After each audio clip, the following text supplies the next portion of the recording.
Et salut les copains. Alors on se retrouve pour une dernière vidéo cette fois-ci, je vous promets.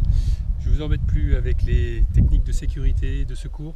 Le sujet de cette vidéo, il s'agit de vous montrer, vous voyez là sur le panneau, l'ensemble du matériel qu'il est nécessaire d'avoir et que j'ai utilisé dans les différentes vidéos. Donc l'ensemble du matériel nécessaire spécifiquement pour la grande voie. Alors la grande voie sportive, c'est-à-dire qui est équipée, qui n'est pas en terrain d'aventure, je précise, parce que sinon il faudrait un peu plus de matériel encore. Alors on commence tout de suite, forcément par le casque. Le casque indispensable évidemment. S'il a reçu un pet ou autre, il ne faut pas hésiter à le changer. S'il est fendu, puisqu'il ne remplira plus réellement ses fonctions. Donc le casque, même avant d'arriver au pied de la voie, vous pouvez le mettre à la marge d'approche, puisqu'on peut très bien prendre une pierre en approchant de la falaise. Donc c'est toujours aussi bien de l'avoir sur la tête plutôt que d'accrocher au sac. De toute façon il est mieux à cet endroit. Votre baudrier, bon bah ça je ne reviens pas dessus bien sûr, votre baudrier. Avec votre baudrier, je vous ai montré des techniques de longe double avec la longe double fixée directement au pontet en tête d'alouette.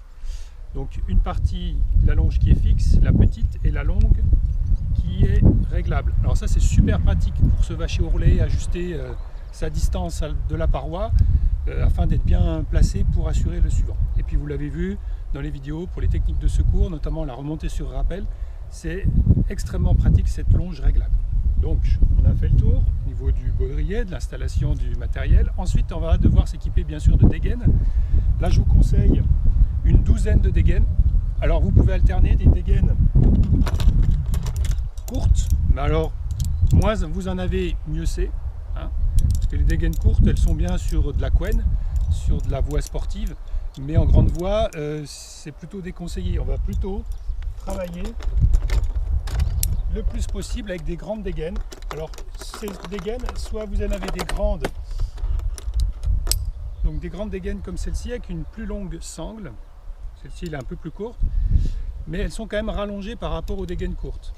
L'intérêt c'est de pouvoir faire naviguer la corde, le brin de corde qui passe dedans, à gauche, à droite plus facilement. Donc ça évite le tirage. Le mieux encore c'est d'utiliser les dégaines magiques. Alors qu'est-ce que c'est que les dégaines magiques? C'est ça. Une dégaine magique, c'est tout simplement une dégaine qui, regardez, hop, je défais un des mousquetons, je clippe un des brins, je tire dessus et c'est magique, j'ai une grande sangle. Alors ça c'est vraiment l'idéal, parce que si vous n'avez pas besoin de cette dégaine magique en grande longueur, vous pouvez l'utiliser comme telle, comme une dégaine normale, qui est quand même déjà un peu plus longue. Et si vous avez besoin d'une plus grande longueur, eh bien vous avez la possibilité d'utiliser la longueur de la sangle. Je vous montre quand même comment on la réinstalle sur le baudrier une fois qu'on l'a utilisé, puisque le second, bien sûr, quand il la prend, après il faut qu'il l'arrange. Donc vous passez avec votre mousqueton à l'intérieur de l'autre mousqueton et vous allez clipper avec votre mousqueton un double brin uniquement. Ici par exemple, je tire, voilà, et ma dégaine est magique. Quand je fixe ça à mon point, je défais le mousqueton du bas, je clippe qu'un seul brin, je tire et ça rallonge. Ok, voilà, je vous remontre, je passe dedans, je clippe un des brins et c'est rangé. Ok, donc ça c'est l'idéal. Si vous avez ça, vous pouvez avoir 12 dégaines comme ça, c'est vraiment top. En plus ces grandes longueurs de sangle vous permet aussi de passer, il se peut parfois dans des zones calcaires, des grandes voies en calcaire, où vous pouvez tomber sur des ancrages naturels. Par exemple un arbre qui pousse, un pin qui pousse au milieu de la paroi, c'est pas impossible. Avec cette dégaine là, vous pouvez faire le tour et l'utiliser comme ancrage. Donc ça c'est vraiment utile. Ou l'enfiler dans un trou de la roche, ressortir les deux bras, mettre un mousqueton. Voilà. Donc c'est intéressant d'avoir ce type de dégaine. Ensuite, il vous faut également, évidemment, des sangles Dynéma pour faire vos relais. Donc vos relais, même si vous êtes en terrain, enfin vous n'êtes pas en terrain d'aventure, mais si vous êtes en grande voie, en site sportif, la plupart des relais ne sont pas forcément chaînés. Donc il vous faut faire la triangulation, comme je vous ai montré dans la vidéo, avec les sangles Dynéma. Donc les sangles Dynéma, c'est bien d'en avoir 3. Alors pourquoi 3? Parce que quand j'installe un relais, que je monte au suivant, j'en ai un deuxième qu'il faut que j'installe, et le premier est déjà installé, donc que je ne peux pas récupérer. Donc il m'en faut minimum 2 d'accord, pour faire l'ensemble des relais. Et pourquoi un troisième? Parce que si vous avez besoin à un moment donné d'une sangle pour faire le tour d'un arbre un peu plus long que ma dégaine rallongée, bah, c'est quand même pas mal d'en avoir une en rab. Voilà, d'accord. Et d'avoir deux tailles différentes, puisqu'en fonction du relais, vous allez peut-être rencontrer des fois des situations où il vous faut une sangle de longueur différente. Voilà, alors pour la rangée, je vous montre, hein. On plie en deux, encore en deux, puis après on tortillonne. Et on rejoint les deux boucles qu'on vient fixer dans le mousqueton. Ainsi, ça ne se balade pas, on peut l'accrocher au baudrier, ça ne prend pas de place, ça évite de l'avoir autour du torse. Donc voilà, 3 sangles, moi j'aime bien avoir 3 sangles. Bien sûr, il vous faut votre traverseau avec ces deux mousquetons, hein, qui vous permet à la fois de faire le rappel, mais aussi d'assurer votre second quand vous êtes au relais. Le ficellou ou le mâchard, là je vous ai montré dans les vidéos avec un mâchard qui était, dont j'avais fabriqué le nœud, un double nœud de pêcheur. Entre temps j'ai acheté ce ficellou là, je vous en avais parlé, c'est les anneaux cousus de là c'est de chez Béal en 50 cm. Ça c'est vraiment bien parce que c'est très fin et ça coince même des cordes fines. Avec très peu de tours, c'est très efficace. Et l'avantage c'est que ça coulisse aussi très bien dans l'autre sens. Donc ça coince bien dans un sens mais ça coulisse aussi très bien dans l'autre sens. Donc ça c'est vraiment super. Et ça prend pas de place et en plus c'est une résistance de plus de 2 tonnes. Donc on est à quoi, 22 kN. Donc on est quand même pas mal là. Des mousquetons à vis, bah, il vous en faut. Donc vous en avez déjà 3 sur les sangles pour les relais. Il faut en compter au moins 3 autres. Alors c'est bien d'avoir des... Moi j'aime bien les petits mousquetons à vis comme cela pour fixer sur les points d'ancrage. Et puis pour votre primaire, eh ben, imaginez avoir 2 mousquetons primaires. Alors un mousqueton droit c'est l'idéal. Le mousqueton HMS il n'est pas forcément conseillé si vous faites un primaire avec.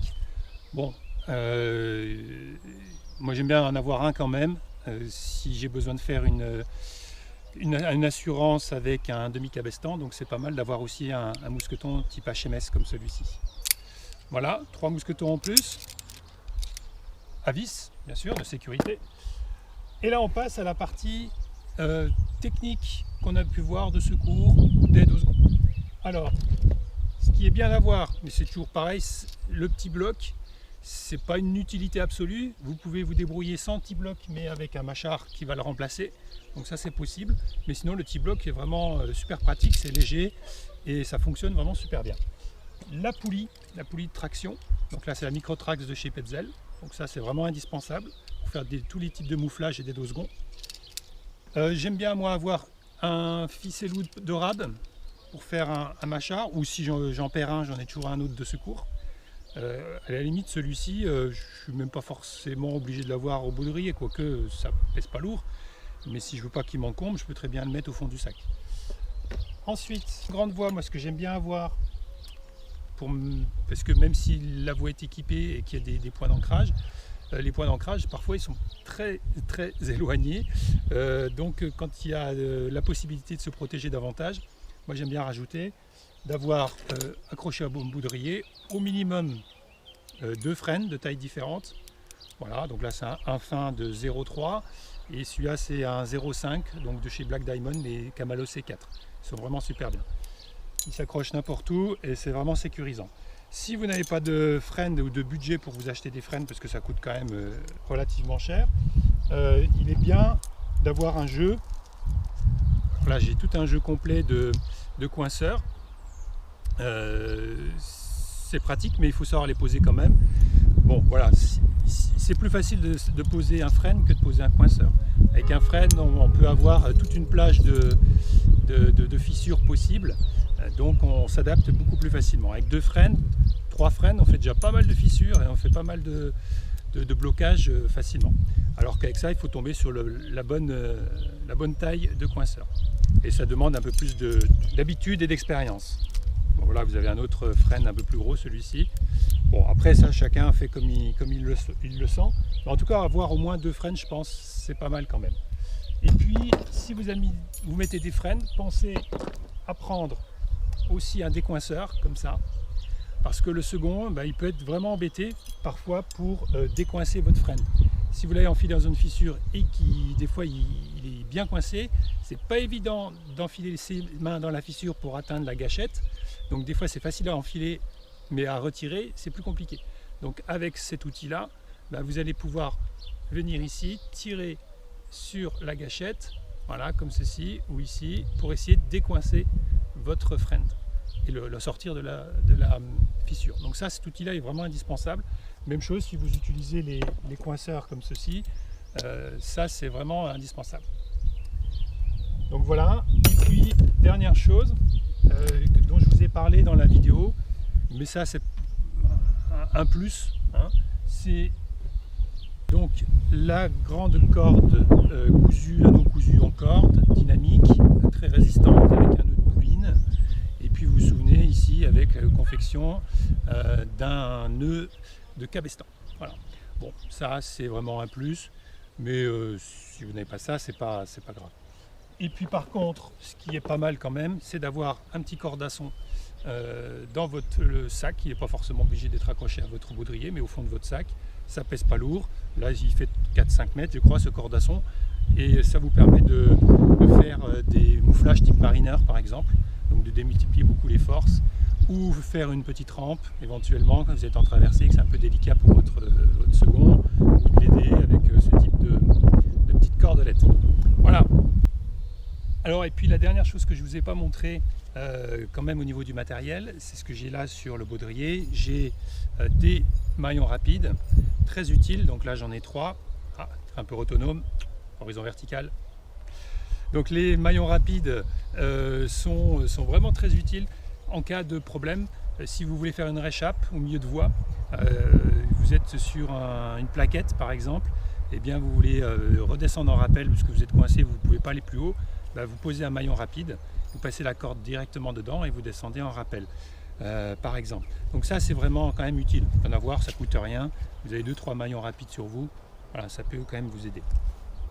Donc voilà, vous savez tout, vous êtes parés, je pense que je n'ai rien oublié, je regarde autour de moi. Alors peut-être pour finir, si quand même, paire de lunettes, voilà, pour faire le style, non, pour se protéger quand même.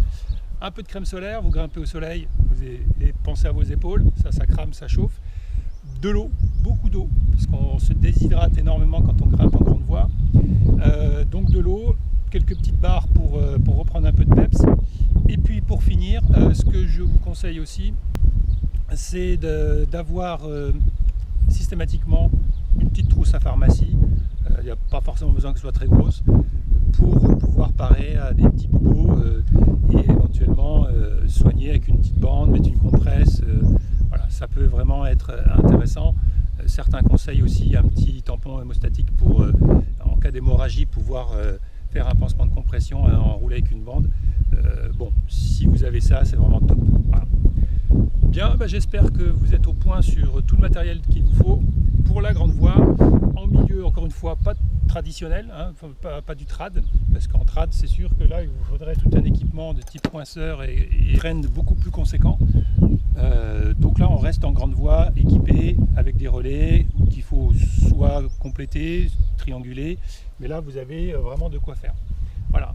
Eh bien, bonne grimpe à tous, bon confinement, puis à bientôt sur la falaise, j'espère.